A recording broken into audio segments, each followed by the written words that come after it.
You know, we've done a lot of wine tasting on this channel, but we've never really talked about the process and how to taste wine. So here we go. Welcome back to Drinking It In. I am your host, Chris Casera. We are here to help you know more and drink better. And today we are going to taste some wine. We're going to go through the process. I'm going to pour a little Chenin Blanc. My new kitten, Monty, who... not sure if I've introduced you yet, will probably try to knock these glasses over, but we will come out victorious and actually get through this video and give you guys some info. So there's a bit of a process to tasting wine, and I think if you do a lot of wine tasting and you really take your time with it, it becomes a much more enjoyable experience. And while you don't want to necessarily make every glass of wine be like a whole, tasting experience, I think it is it's important to get like that initial, sense for the wine, based on a few steps. So, okay, so swirl, smell, taste. There's 3 steps, right? So the swirling aspect is very important. Very important, because what you want to do is agitate the wine to get those aromas going in the glass. And by doing that, it will obviously release some of those aromas, get some oxygen into the wine, and it provides a totally different experience when you do so. So I'm going to leave this glass on my left, glass on your right that Monty is staring at, unagitated. Is that a word? Maybe. And this one, I'm going to continue to agitate. And what you're going to find is that if you do this, right, at home with any wine, right, especially, an aromatic white works well. Is like there's a lot of aromas coming out of this glass. When since I've been swirling it,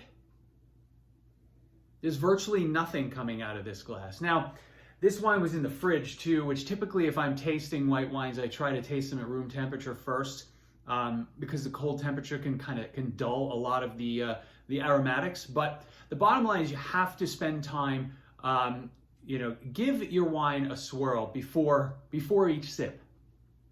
All right, next is when you're tasting wine, right?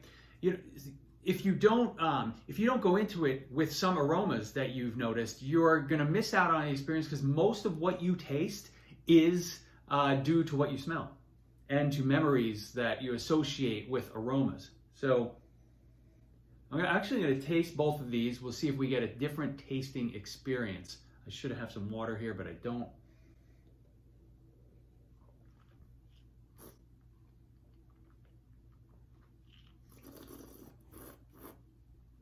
Now, when you're tasting the wine,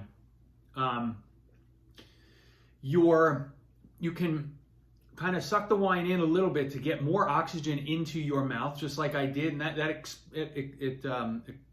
expands the aromas and flavors in your mouth. You don't have to do that with every sip. Like where I want you to make sure you're swirling every glass of wine before every sip, I don't want you doing that in public, because that's it's a bit off-putting.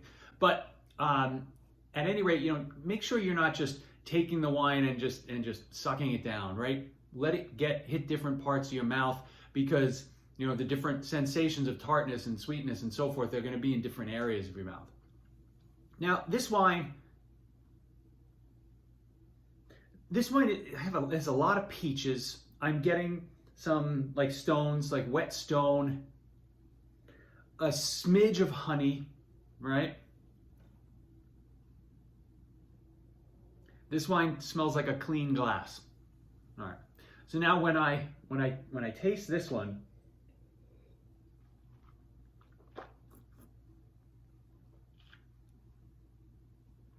it actually turns more into a citrusy note, like a mandarin orange, a creamy mandarin orange, really nice. There's a lot of acid in this wine, which is why I do really.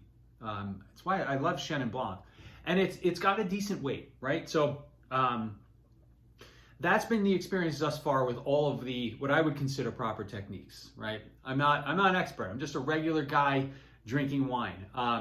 Just like somebody commented on one of my videos where I pulled a Barolo out of my cellar and I was tasting it, and I believe the comment is, "You have no idea how to describe this wine.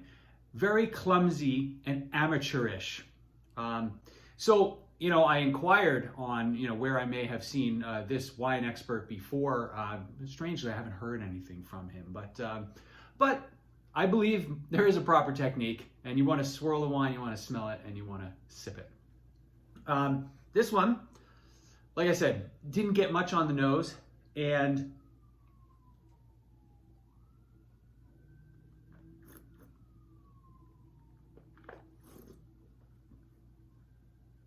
it's funny, it has, you get some of those same flavors. I'm getting a little peach, I'm getting some citrus, but it is less pronounced.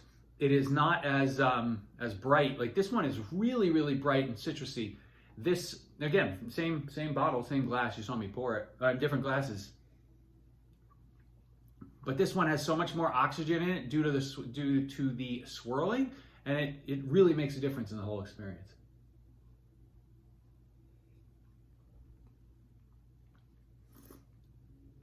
It's pretty wild. In the past we've done some videos on does the glass matter, right? And when you see different wines in different glasses, they have different.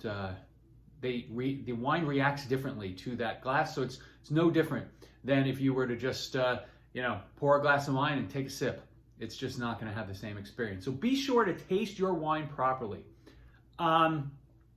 Hey, I hope you've enjoyed this video. Let me know if you have any other things that you do, to during your wine tasting experience. Let me know in the comments, and I'll be talking to you soon. Cheers. Cheers, Monty.